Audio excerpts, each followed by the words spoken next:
हरि ओम तत्सत्। श्रीमते रामचंद्राय नमः। ओम नमः परमहंसास्वादित चरणकमल चिन्मकरन्दाय भक्तजनमानस निवासाय श्रीरामचन्द्राय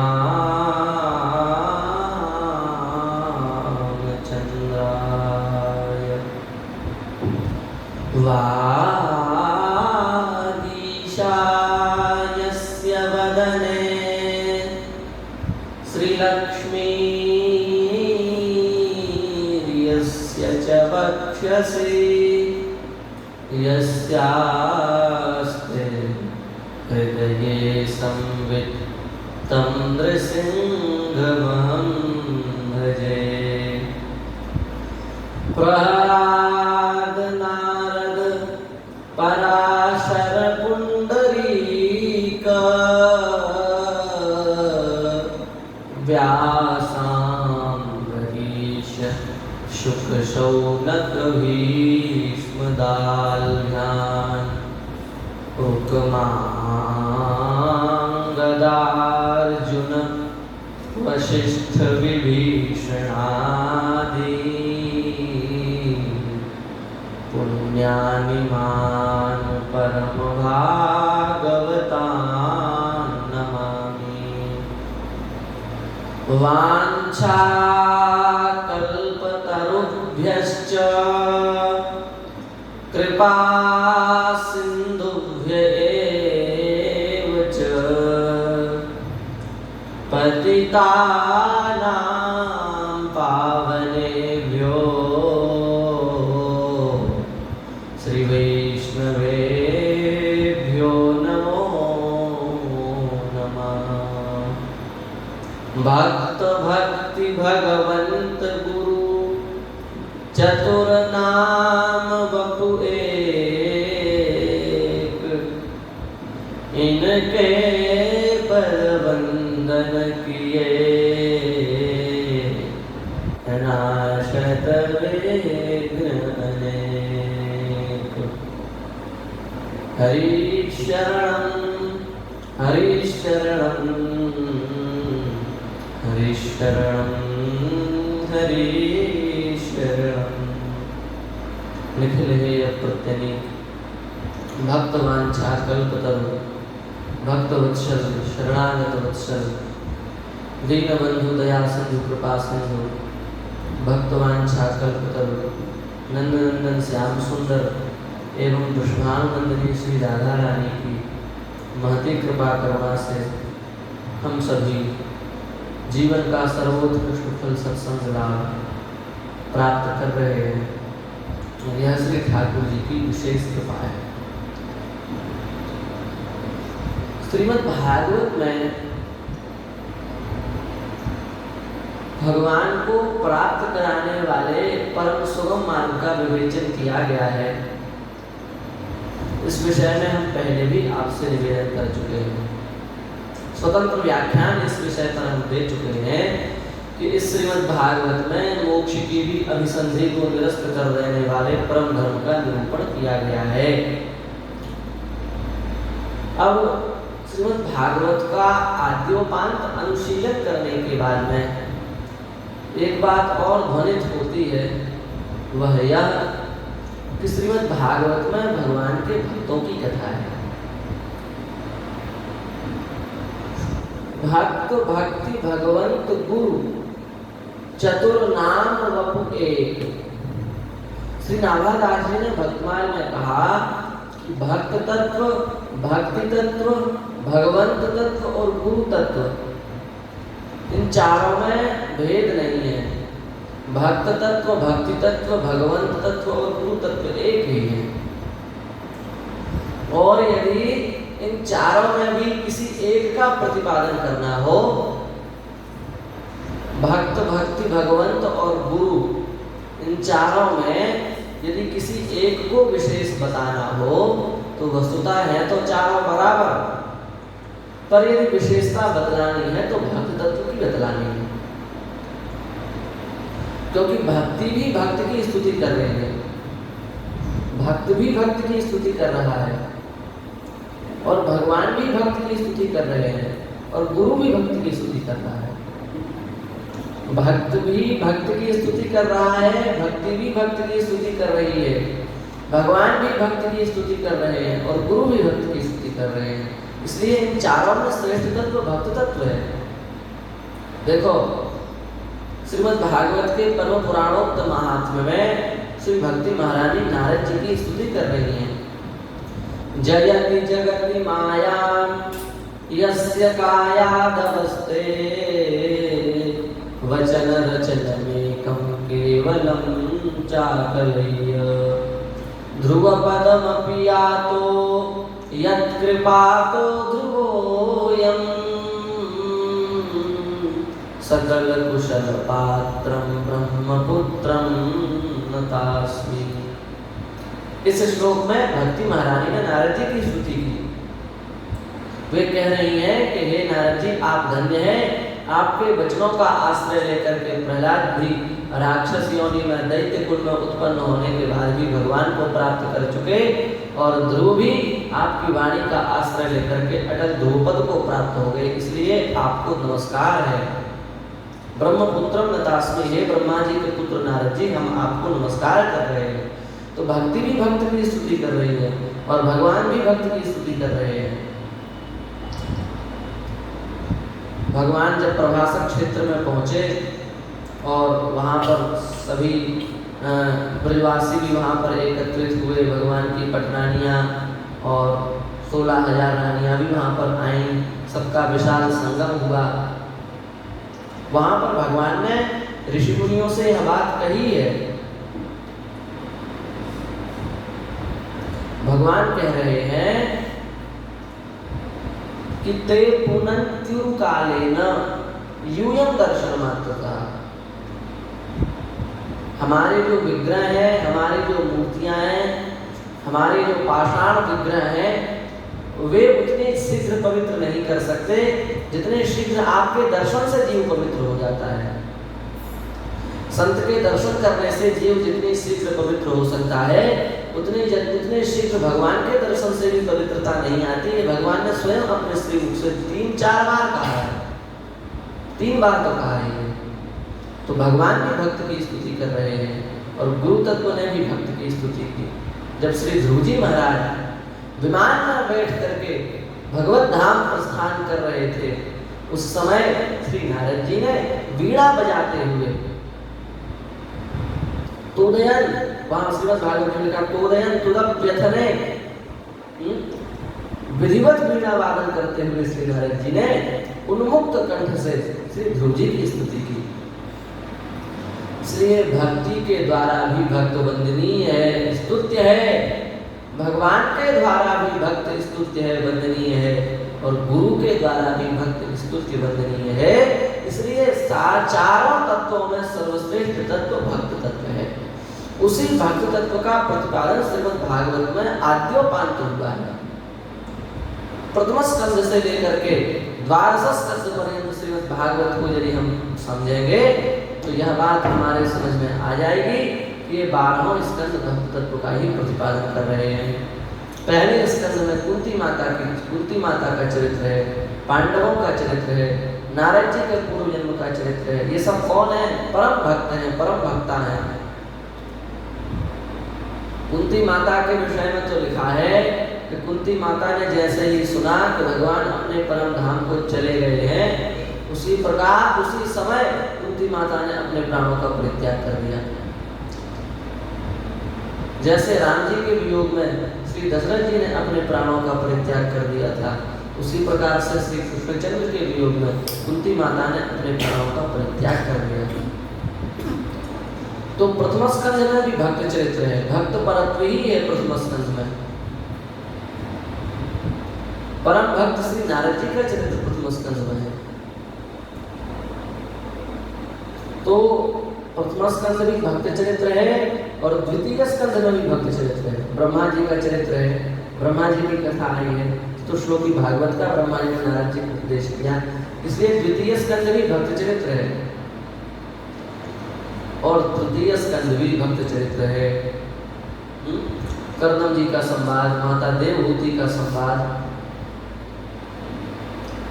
कितने संवाद तृतीय स्कंध में। दक्ष का चरित्र है, शिव जी का चरित्र है, सती का चरित्र है, ये सब के सब भक्त चरित्र हैं। तो तृतीय स्कंध भी भक्त चरित्र हुआ और चतुर्थ स्कंध भी भक्त चरित्र है। चतुर्थ स्कंध में श्री ध्रुव जी महाराज का चरित्र है। 5 वर्ष की अल्पायु में ही जिन्होंने भगवान की प्राप्ति कर ली, ऐसे परम भागवत से ध्रुव जी का चरित्र है। ध्रुव जी के जैसा पवित्रांतःकरण वाला भक्त देखने में नहीं आता। उनके विषय में लिखा है कि वे अपने आप को भी भूल गए। जब उन्होंने 36,000 वर्ष तक राज्य किया और राज्य करने के बाद में जब वे गंगा जी के तट पर तपस्या करने के लिए गए, साधना करने के लिए गए, भजन करने के लिए गए, तो ऐसा भजन किया कि स्वार्थ विस्मृति, अपनी भी विस्मृति हो गई। ऐसे परम भक्त श्री ध्रुव जी का चरित्र चतुर्थ स्कंध में है, श्री पृथु जी का चरित्र चतुर्थ स्कंध में है, प्रचेताओं का सुंदर चरित्र चतुर्थ स्कंध में है। वे प्रचेता जो सत्संग के सामने संसार के समस्त प्रकार के सुखों को तुच्छ कहकर रहे हैं, कह रहे तुलयाम लवेनापि न स्वर्गम न पुनर्भवम भगवत संगी संगस्य मर्त्यानाम किम काशिषः। ऐसे जो प्रचेता गण हैं, जो कह रहे हैं कि हम सत्संग के एक निमिष मात्र के सुख के सामने स्वर्ग और मोक्ष के सुख को भी तिरस्कृत कर देंगे, ऐसे परम भक्त प्रचेताओं का चरित्र चतुर्थ स्कंध में। पंचम स्कंध में श्री जड़भरत जी महाराज का चरित्र है, ऋषभदेव जी महाराज का चरित्र है, श्री प्रियव्रत जी महाराज का चरित्र है, आग्नेयद्र का चरित्र है। कितने दिव्य दिव्य भक्त चरित्र हैं। और षष्ठ स्कंध तो भक्त नहीं है, भक्त बन गया, उसकी महिमा षष्ठ स्कंद में। अजामिल उपाख्यान, कितना दिव्य उपाख्यान है, वृत्रासुर का उपाख्यान, जो दैत्य कुल में उत्पन्न होने के बाद भी इतना महान भक्त हुआ। इसका तात्पर्य यह है कि व्यास जी की दृष्टि में मनुष्य, दैत्य, राक्षस इससे कोई लेन देन नहीं है। वे तो किसी भी कुल में अथवा किसी भी योनि में कोई भक्त हुआ तो उसके चरित्र को व्यास जी ने सहर्ष लिख दिया। कैसा दिव्य भक्त है वृत्रासुर। कह रहा है नाक पृष्ठम न चपारमेष्ठ्यम न सार्वभौमं न रसाधिपत्यं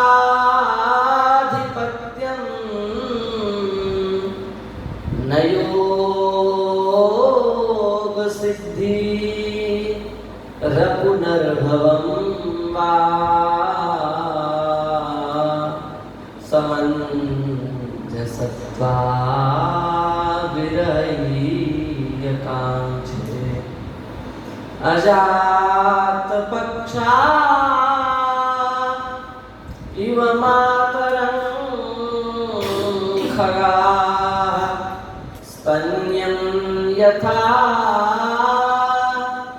वत्सतराक्षुधार्ताः प्रियं प्रियेव व्युषितं विषण्णा मनोरविन्दाक्षदिवीक्षते त्वाम्। न स्वर्ग का सुख चाहते हैं, न योगों की सिद्धियां चाहते हैं, न चक्रवर्ती सम्राट का पद चाहते हैं, न इंद्र की सिंहासन चाहते हैं। हम तो आपको चाहते हैं। जिस प्रकार से नवजात बछड़ा अपनी माता से मिलने के लिए व्याकुल होता है, उसी प्रकार से मेरा मन भी आपके दर्शनों के लिए, आपसे मिलने के लिए व्याकुल हो रहा है। ऐसे परम भागवत वृत्रासुर का चरित्र है। सप्तम स्कंद में श्री प्रहलाद जी का चरित्र है। ऐसे भक्त प्रहलाद जी भगवान भी हाथ जोड़ करके क्षमा चाह रहे हैं।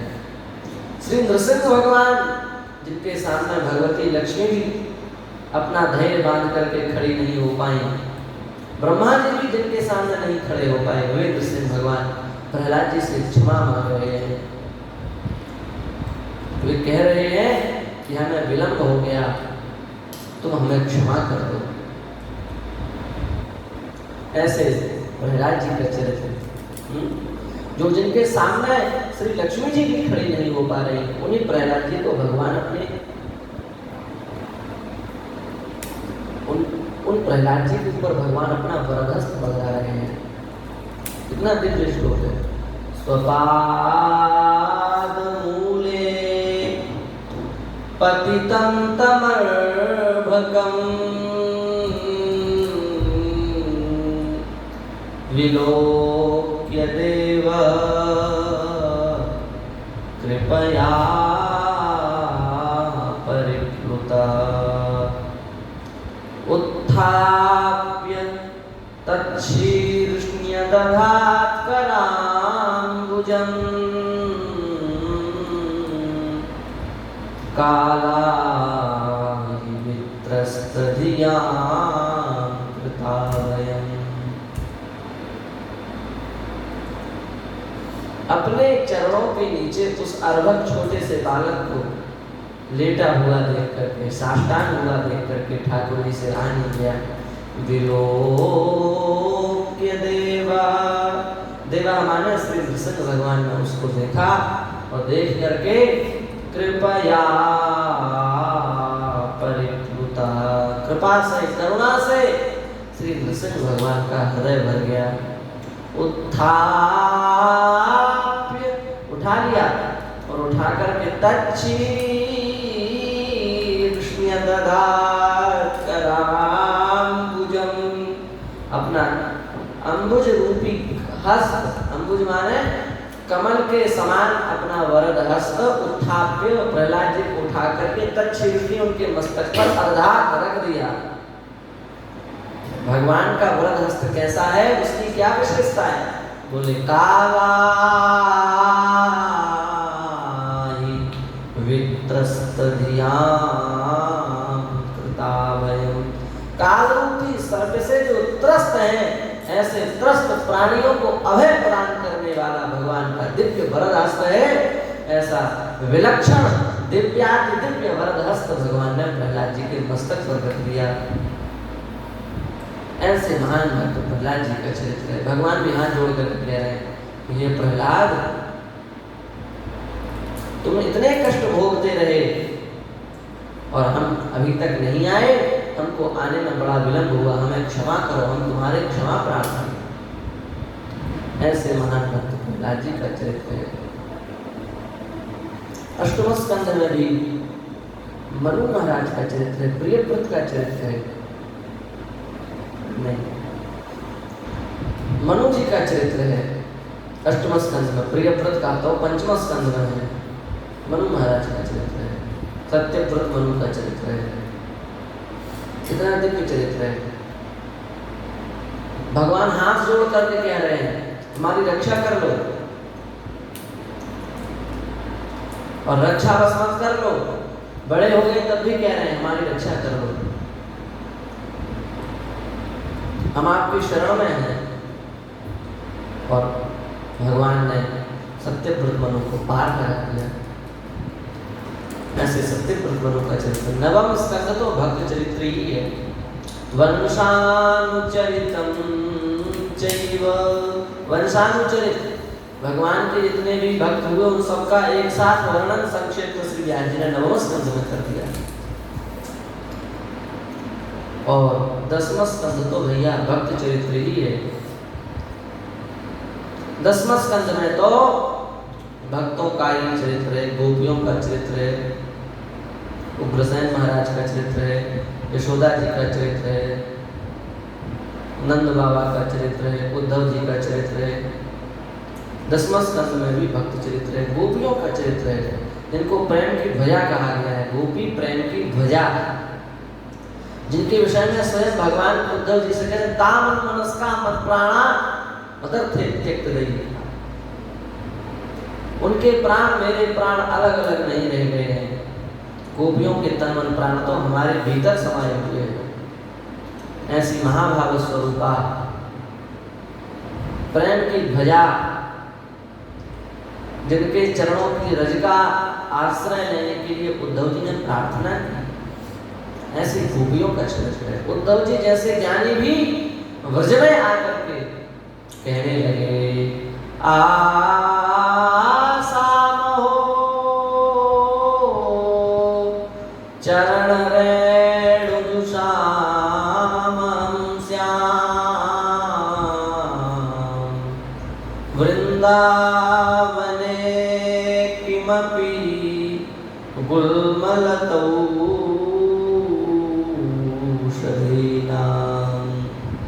या दुस्त्यजन स्वजन मार्य पथम चहित्वा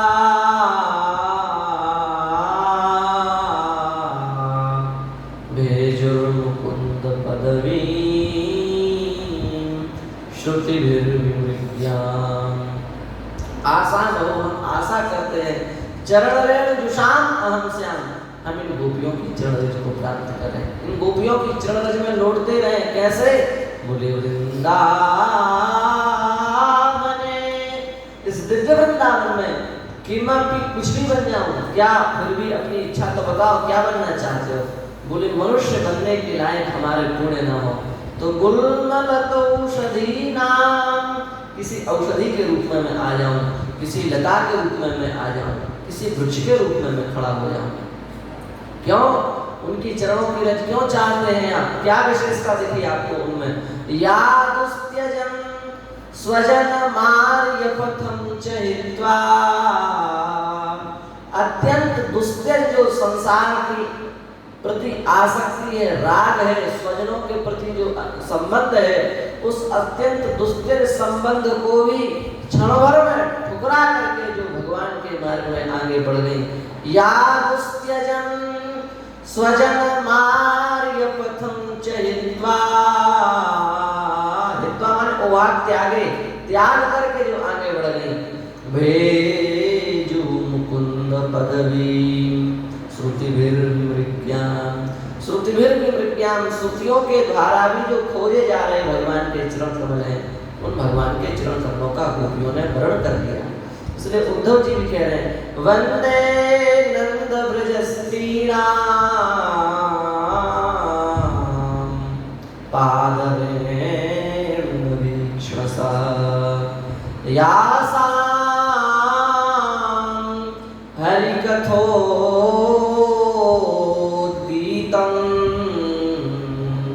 पुनाति भुवनत्रयम्। गोपियों गोपों की जो स्त्रियां गोपियां हैं, उनके चरणों कमलों में उनके चरण रेणु की हम वंदना करते हैं। क्यों? यासाम हरिकथोद्गीतम, जिनके चरित्र का आश्रय लेकर के तीनों लोग पवित्र हो जाते हैं। तो ऐसी गोपियों के चरित्र का वर्णन 10वें स्कंद में, 11वें स्कंद में भी भक्त चरित्र ही है। उद्धव जी का कितना प्यारा संवाद है, भगवान ने भक्त की कितनी महिमा का वर्णन 11वें स्कंद में किया है। दत्तात्रेय जी का चरित्र है, बड़ा प्यारा उपदेश है। और 12वें स्कंद में भी भक्त चरित्र है, मार्कंडेय जी का चरित्र है। कैसे भक्त हैं मार्कंडेय जी? बोले संसार में जितने भक्त हैं वे कहते हैं कि हे भगवान आप ऐसी कृपा करें, हमें कभी आपकी माया से सामना न पड़ जाए। क्यों? क्योंकि माया आपकी इतनी प्रबल है कि उसके सामने जो आ जाता है, फिर ब्रह्मा ही क्यों ना हो उसको झुकना पड़ता है। शंकर जी को भी मोहने वाली माया है। देखा शिव विरंचिको मोहि को है बपुरान, शिव विरंची को भी मोहित कर देने वाली माया है। फिर को है बपुरान, संसार में फिर ऐसा दूसरा कौन है जो उस माया का सामना कर सके। इसलिए सभी भक्त कहते भाई आप अपनी माया अपने पास रखो, हमको उससे बचा करके रखो, हमारा कभी पाला माया से ना पड़े। पर मार्कंडेय जी एक अकेले ऐसे भक्त हैं जो भगवान से प्रार्थना कर रहे हैं कि हम आपकी माया देखना चाहते हैं, हम उससे सामना करना चाहते हैं, आप हमको अपनी माया दिखाओ। तो भगवान ने दिखाई, और जब माया दिखाई तो डर गए मार्कंडेय जी, और जब डर गए तो भगवान ने अपना दर्शन दे करके उनके भय को शांत किया। करारविंदेन पदारविंदम मुखारविंदे विनिवेशयन्तम वटस्य पत्रस्य पुटेशयानं बालं मुकुंदम मनसा स्मरामि। भगवान की जब इस अद्भुत झांकी को मार्कंडेय जी ने देखा, तब उनको समझ में आया कि ये भगवान की माया है। तो ऐसे विलक्षण भक्त श्री मार्कंडेय जी का चरित्र द्वादश स्कंध में है। कहने का तात्पर्य यह हुआ कि प्रथम स्कंध से लेकर के द्वादश स्कंध तक संपूर्ण भागवत भक्त चरित्र ही है।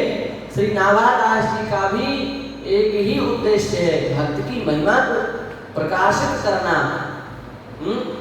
भक्ति ही सर्वोत्कृष्ट है, इस बात को नाभादास जी ने प्रकाशित किया भक्तमाल के माध्यम से। को कहे अग्नि बड़ी जगत आधार खनिज सो धारी शिव शेष से शिव भूषण कीनो शिवासन कैलाश भुजावली रावण लीनो रावण जीत्यो बाली बाली राघव एक सायक दड़े अगर कहे त्रिलोक में जे हरिपुर धरे तेरी बड़े। इस प्रकार से श्री नाभादास जी ने भक्त परत्व को स्थापित किया। और श्रीमद् भागवत का भी सार यही है कि भगवान के भक्त सर्वोत्कृष्ट हैं, भगवान के भक्तों में ही सर्वोत्कृष्टता है। इस बात को प्रकाशित श्री भागवत जी कर रही हैं। भक्त परत्व भगवान ही अपने श्रीमुख से कह रहे हैं कि हमारी मूर्तियां जो हैं वे उतनी शीघ्र पवित्र नहीं कर सकती। ते पुनः कालेन वे उरु कालेन अर्थात समय आने पर पवित्र करेंगे, कुछ समय बाद पवित्र करेंगे। पर यूयम दर्शन मात्रता आप लोग केवल अपने दर्शन से त्रिभुवन को पवित्र कर सकते हैं। ऐसा भक्त परत्व श्रीमद् भागवत के द्वारा स्थापित किया गया। इसलिए श्रीमद् भागवत में भी भक्त चरित्र ही है। इस बात को अपने हृदय में बैठा लेना चाहिए और उन भक्तों के चरित्रों का आश्रय लेकर के उनके आचरणों को भक्तों ने किस प्रकार से भगवान के मार्ग में अपनी उन्नति की, उस बात को समझ करके हमें भी अपने जीवन को भगवान मार्ग की ओर अग्रसर बनाना चाहिए। इसी भाव के साथ में श्री ठाकुर जी के चरणों में इन वाक पुष्पों को समर्पित करते हुए हम अपनी वाणी को विराम देते हैं।